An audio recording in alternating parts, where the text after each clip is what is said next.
1시간 반 정도 그렇게. 1시간 반 정도요? 1시간. 저 4시에는 나가야 되는데. 예. 아, 그렇습니까? 네. 아니, 제가 한 20분 전에 도착하려고 그랬는데, 저는 꼭 어디든지 미리 가는 습관이 있는데, 예. 아, 뺑들로 대나무를 심으셨네. 근데 이렇게 자꾸 차단을 시켜서 지나가는데 보니까 뭐가 많이 지나가더라고요. 예. 그래서 광화문에서 오래 걸렸어요. 그럼 뭐 좀 바로 시작하도록 네, 하겠습니다. 네, 일단 네. 우리 구슬과 정리의 편을 위해서 이제 예. 구슬자, 우리 창업자, 네. 그다음 저희들은 면담자 이런 식으로 좀 하겠습니다. 아유, 여기 계신 줄 젊으시네. 몰랐네. 아유. 그럼 먼저 우리 구슬자의 개인 생애에 대해 좀 여쭤보도록 하겠습니다. 생년월일과 가족 관계들 간단히 저요? 좀 고향 뭐 이런 것들 간단히 말씀해 주시죠. 저는 1941년 2월 8일생이고요. 예. 고향은 충청남도 논산군 강경읍 중앙동 50번지에서 태어났습니다. 예. 그리고 7남매 중에 5째로 태어났습니다. 예. 그리고 지금 가족은 남편 이재호 씨하고 아들 하나, 딸 하나. 아들은 47살이고 딸은 41살입니다. 둘 다 외국에 살고 있고요. 예. 여기는 저희 두뇌만 살고 있습니다. 아, 예. 근데 저희들 자료를 보니까 1962년 KBS 탤런트로 데뷔하셨는데 그 특별히 탤런트가 되고자 한 그 꿈은 젊을 때 있었습니까? 그러면? 아, 저는 어려서부터 꿈이 제가 어려서 꿈은 판사나 변호사가 된다고 네. 늘 입버릇처럼 판사나 변호사가 돼서 어렵고 가난한 사람들을 위해서 재판을 잘할 거라고 네. 그런 어렸을 때 얘기를 했고 그 다음에 조금 자라면서는 아나운서가 되겠다고 그리고 조금 더 커서는 성우가 되겠다고 네. 그래서 라디오 뒤를 뚜껑을 열고 이 속에 몇 사람이 들어가 있느냐고 그리고 연속극을 들으면서 그리고 그랬는데 제가 7살 때 엄마 치마를 쫙 이어서 우리 대청마루에다 걸고 동네 꼬마들을 다 모아놓고 연극을 했어요. 그게 저의 첫 데뷔 무대였죠. 제가 말하자면 작품을 썼고 연출을 했고 아이들을 막 뒤에서 조정을 하면서 이런 연극을 했고요. 그리고 10살 때 6.25가 나는 바람에 우리 집이 다 불이 탔어요. 우리 집은 우리 아버지는 강경읍 중앙동 50번지에서 기름집을 하셨는데 아버지가 원체 고지식하고 법이 없어도 사실 뿐이라는 그런 얘기를 들으셨는데 6.25 때 피난 나가지 말라고 대통령도 그러니까 그때 이승만 대통령께서 사흘만 피난을 가라고 아니 사흘만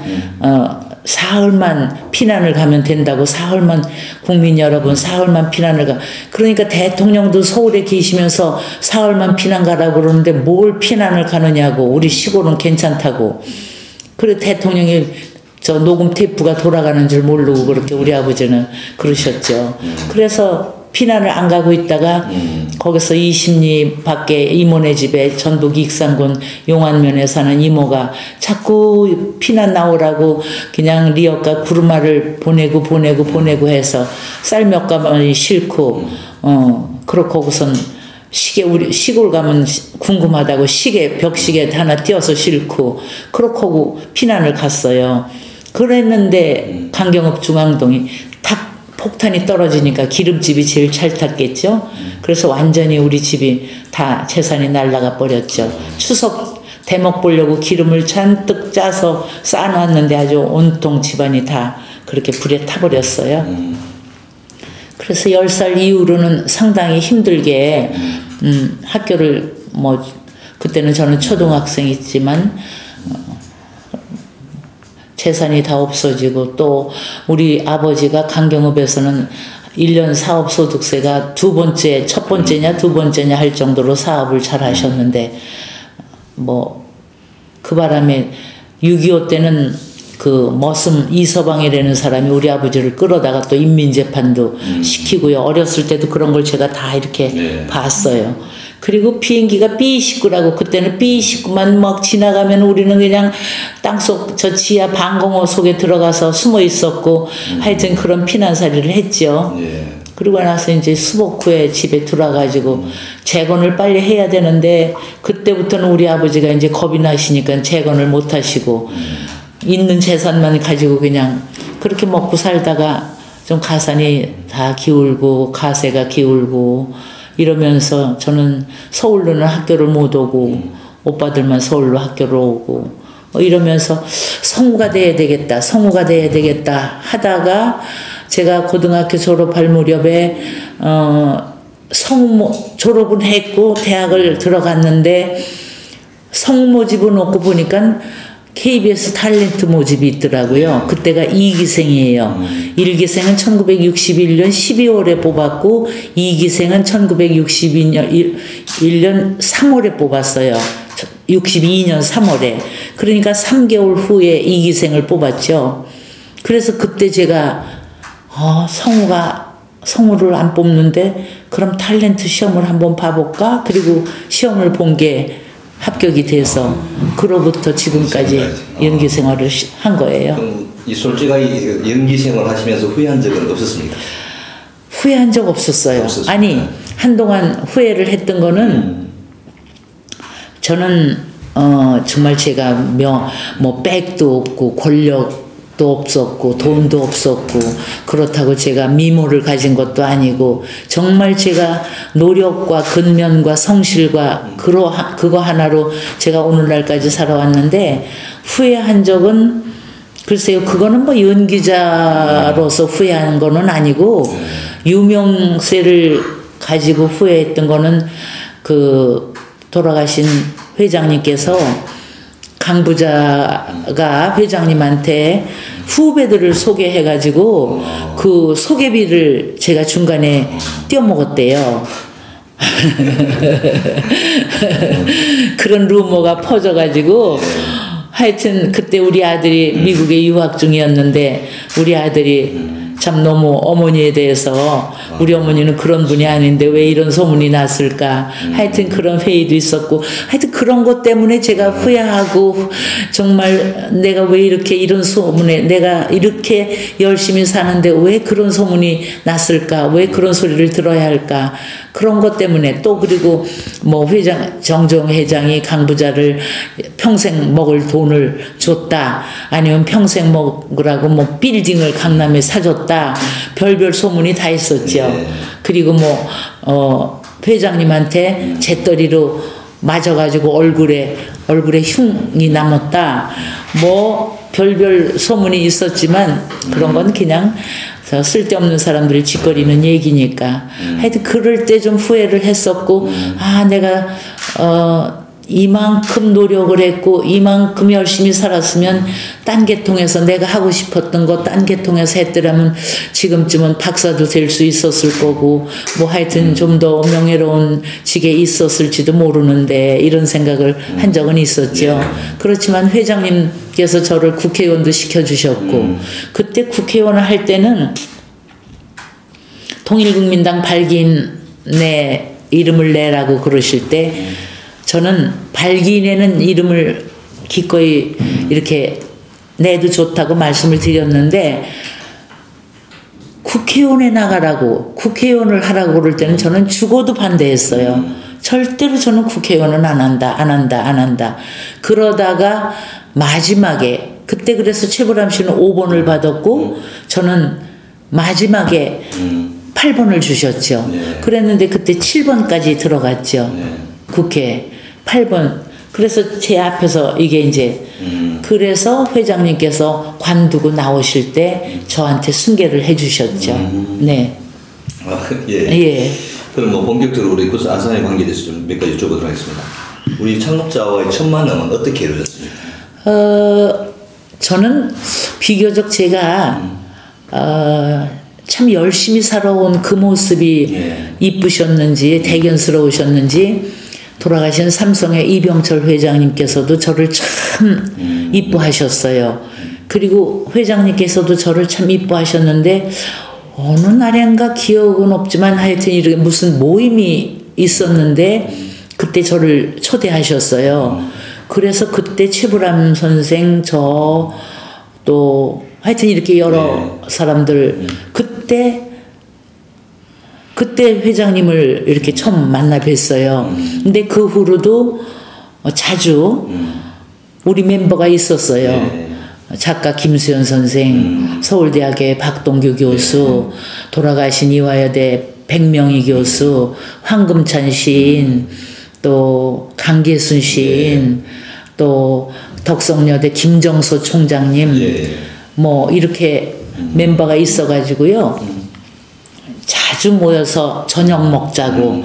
그러면 영빈관에서 성북동 영빈관에서 자주 이제 먹기도 하고 또 어떤 날은 오늘 보름달이 참 좋다. 달맞이 가자. 그러면 이제 어디로 달맞이를 가냐면 저 천마산 아래에 조그마한 음식점이 있어요. 거기 가서 꽁고기 볶아 먹으면서 달맞이 하면서 이런 얘기 저런 얘기 웃고 얘기하고 그러면서 참 재밌게 지냈지요. 그리고 회장님께서 저희를 10사람을 데리고 유럽 여행을 하셨어요. 한 달 동안. 그래가지고 그때 이제 박동규 교수, 황금찬 시인, 김정소 총장님, 강계순 씨, 저 이병규 실장님, 회장님, 김수현 씨, 최불암 씨, 저 이렇게 해서 10명이서 유럽을 이렇게 여행을 해서 노르웨이로 저 핀란드로 뭐 이렇게 돌아서 그렇게 여행도 시켜주셨어요. 그럼 특별히 그렇게 가게 된 뭐 계기라는 게 이런 게 그런 거 하나도 없었거든요. 근데 어느 날 프라자 호텔에 저녁 먹으러 오라고 연락이 왔어요. 그래서 나갔더니 작가 김수현 선생하고 몇 분이 이렇게 미리 와 계시더라고요. 그러더니 저를 보고 김수현 선생이 여행 갈 수 있어? 일 안 하고 여행 갈 수 있어? 이래요. 그래서 어디를? 그랬더니 회장님이 여행 보내주신다는데 그래갖고 그럼 가야지 그랬는데 그때 당시 제가 KBS의 회전의자라는 1일 연속극 주인공이었어요. 1일 연속극의 주인공인데 김은경 씨가 썼던 작품일 것 같아. 그런데 회전의자 그때 제가 그 주연을 과감히 안 하겠다. 그러고선 회장님 따라서 여행을 갔다 왔죠. 라디오 방송도 하고. 네. 그래서 그 황인영 강부자라는 그 라디오 방송을 13년간을 제가 하는데 하루도 안 빼놓고 그걸 했는데 그때 한 달을 제가 딱 쉬었어요. 나 좀 쉬게 해달라. 그래가지고 여행 다녀오는 동안엔 딴 사람이 했죠. 그럼 그때 여행 다닐 여러 가지 뭐 추억들이 굉장히 많았을 거예요. 기억에 남는 추억들이 어떤 것들이 있을까요? 그 회장님은 제가 생각할 때 참 이렇게 우리가 여행 떠날 때 악보가 50곡이 있었어요. 노래 악보가 50곡이 있었는데 그 노래를 차 안에서 이제 내일은 아침 7시에 밥 먹고 떠나면 내일은 나폴레옹 생갑니다. 이러면 나폴레옹 가면서 내내 노래를 해요. 노래를 하는데 그 50곡 중에 그 중에서 골라서 오늘은 신사동 그 사람 또 오늘은 뭐 뭐 12냥짜리 인생 뭐 이런 거 다 있으면 그걸 선창을 제가 해야 돼요. 그 노래를. 그러면 이제 신사동 그 사람 노래를 하면은 이제 다 같이 그 노래를 배워요. 모르시는 분은 배우고 같이 해요. 그리고 나서 거기에 나오는 인물이 이 사람의 직업은 뭘까? 신사동 그 사람. 그 새벽마다 거기에 나타나는 그 사람 직업은 뭘까? 호텔 벨볼일까? 아니면 뭘까? 막 이러면서 거기에 대해서 막 그런 얘기를 하면서 이제 하여튼 그 나폴레옹 생각까지 가는 동안에 그런 얘기 또 그리고 퀴즈를 잘 내세요, 회장님은. 카나다의 호수가 몇 개인지 아시는 분? 그러면 상품이 뭐냐면 꼭 금 한 양이에요. 금 한 양. 근데 한 번도 탄 사람이 없어요. 그걸 못 맞추니까. 예. 근데 우리는 8,000개, 7,000개 뭐 이러고는 하는데 1억 2천 몇 개래요. 카나다의 호수가. 근데 회장님만 아시는 거죠. 우리는 모르죠. 그러니까 한 사람도, 그리고 뭐 퀴즈를 그렇게 자주 내시는데 한 사람도 그만 양을 탄 사람은 없어요. 맨날 못 맞춰가지고. 그렇게 재밌게 지내고. 또 불란서에 가서 입국할 땐가 우리는 다 들어갔는데 회장님이 못 나오고 계세요. 그래서 보니까 회장님은 차림새가 너무 수수하신데 이 여권은 보니까 여권이 막 굉장히 도장이 많이 찍혀 있고 그러니까 그게 굉장히 오래 심사를 하더라고요, 거기서. 그래가지고 회장님을 우리가 기다리다가 이제 들어갔고, 그리고 이제 불란서에 가서 그 궁전에, 궁에 가서 이제 이렇게 앉아 있으면 뭐 너무너무 편안하게, 정말 홀가분하게, 누가 알아보는 사람은 없고, 물론 관광객들이 더러 지나가기는 하지만 우리는 저쪽 조용한 데 앉아서 한없이 이 궁에 대해서 뭐 참 저는 회장님을 이렇게 뵈면서 많은 공부를 하셨더라면 참 대단한 분이 되셨을 것 같다, 그런 생각을 했어요. 어쩌면 그렇게 지식이 많으시고 학식은 없으셨어도 그 지식을 쌓으신 게 뭐, 그리고 거기 앉아서 뭐 이 궁에 대해서 아니면 거기 역사적인 인물에 대해서 다 얘기하고 뭐 그러면서 재밌게 지내고, 그 노르웨이 갔을 때는 트롬스에 그 지방에 갔을 때 노르웨이는 한국 음식점도 없고 한국 식사를 이제 할 수가 없으니까 우리가 이제 그 바닷가 조그만 별장에서 우리가 거기서 이제 김치찌개도 하고 뭐 이러고 했는데, 거기 노르웨이 연어를 바닷가에서 잡았어요. 그래가지고 쿡을 하나 데리고 갔어요. 그래서 그 자리에서 막 금방 잡은 걸 이렇게 마요네즈를 쫙 스프레이 마요네즈 뿌려가지고 해 먹고, 그러니까 우리가 이야 이게 바로 연어구나, 이게 바로 연어구나, 야 이제 우리 영빈관에 가서 연어 먹을 땐 먹지 말자, 우리가 막 그러면서 그랬어요.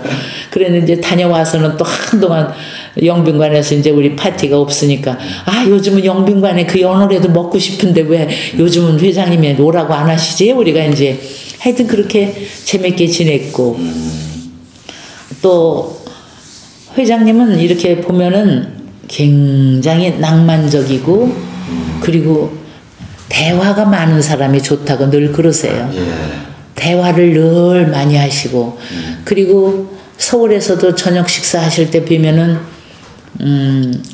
각계각층에, 오늘은 문인들, 오늘은 조각가, 미술가, 학계, 이렇게 각계각층 사람들을 늘 이렇게 모아가지고 공부하시느라고요. 늘 공부하시고 배우시고 들으시고, 그래서 우리들한테도 뭐 물어보시고, 그래서 늘 대화가 많은 사람이 좋다고 늘 그러셨고, 한 번은 문인들 초대를 해서 식사를 하시는데 김남조 선생께서 그러셨대요. 아, 회장님께서 무슨 뭐 시를 아십니까? 그랬더니 턱 회장님이 일어나시더니 김남조 선생이 시를 딱 읊으셨대요. 읊으시더니 이 시를 쓰실 때 이러이러한 심정으로 쓰신 게 아닙니까? 이렇게까지 말씀을 하셔가지고 김남조 선생이 깜짝 놀라셨다는 그런 말씀을 들었거든요. 하여튼 그렇게 하루도 불필요하게 필요 없는 그런 저녁을 드시질 않고 늘 공부하시는 그런 모임을 많이 가지셔서 늘 배우시고 들으시고 하여튼 그런 분이셨어요. 뭐 허리들 뭐 이게 청학적이 굉장히 검소하다는 말을 많이 하잖아요. 네. 곁에서 보시기에는 뭐 너무 검소하셨죠. 어떤 분이 언젠가 회장님 생신 때 11월 23일인가 그래요. 회장님 생신이. 그래서 이제 김수현 씨하고 저하고 백명희 교수하고 최불암 씨하고 이렇게 넷이서 회장님 세타를 하나 사드렸어요. 그랬는데 저 뿌랭땅 백화점이라고 을지로에 있는 거기서 세타를 하나 사드렸는데 영 안 입으세요 그걸. 골프 치러 한번 이렇게 뉴코리아에 골프 치러 나가자 그래서 우리가 이렇게 모시고 나갔는데도 맨날 번개탄 장수 같다고 집안에서 놀리신데 우리 집 아이들은 나를 번개탄 장수라고 놀려요 이러시고 그랬는데 그래도 그 세타를 안 입으시더라고요.